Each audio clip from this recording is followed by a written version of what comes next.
اس 11 نومبر کو. تو الحمدللہ آلریڈی ہمارے پاس 14 فزیکل پروجیکٹس ہیں. بہت سارے لوگ کہتے ہیں کہ فزیکل نہیں ہے, میں ان کو دعوت دیتا ہوں, اگر ان کے پاس پیسے نہیں ہوں گے وہاں تک آنے کے, اس کا خرچہ بھی میں دوں گا. بہت سارے لوگ کہتے ہیں کہ ہم روٹیشن کرتے ہیں باقی کمپنیز کی طرح, تو میں باقی کمپنیز کو یہاں پہ کھڑا ہو کے اوپنلی چیلنج کرتا ہوں, میں ارینج کروں گا پبلکلی پریس کانفرنس. میں نے کئی بار بولا ہے کہ ہم سب بیٹھیں گے اور فرنٹ کے صوفوں پہ ہم لوگ نہیں بیٹھیں گے, تمام ادارے بیٹھیں گے, اور اداروں کے سامنے میں ثابت کر دوں گا کہ میں جنریٹ کرتا ہوں اور یہ روٹیٹ کرتے ہیں. اور پھر پاکستانی عوام کے پاس یہ فیصلہ ہوگا کہ پاکستانی عوام فیصلہ کرے کہ اس کنٹری میں کون کام کرنا چاہیے, کس کو موقع دینا چاہیے کہ وہ کنٹری کے لیے کچھ کر سکے. میں اوپنلی اگر یہ بات کر رہا ہوں تو میں موٹیویشن اسپیکر نہیں ہوں, میں آپ لوگوں کو موٹیویٹ کرنے نہیں آیا ہوں.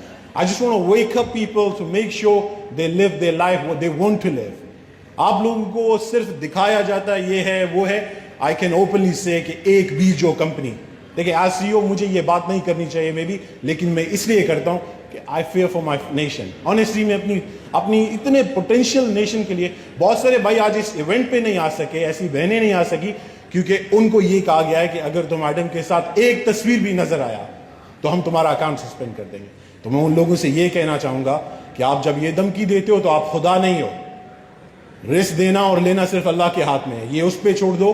اگر اس پہ چھوڑ دو گے تو اللہ آپ کے اس پہ. دیکھیں میری کمپنی میں بہت سارے ایسے لوگ ہیں جو مختلف کمپنیز میں کام کر رہے ہیں, میں کبھی نہیں روکتا ہوں. وہ اس لیے نہیں روکتا ہوں کیونکہ ان کا جو ان کا رسک ہے وہ ان کا ہے, وہ میرا حق نہیں ہے کہ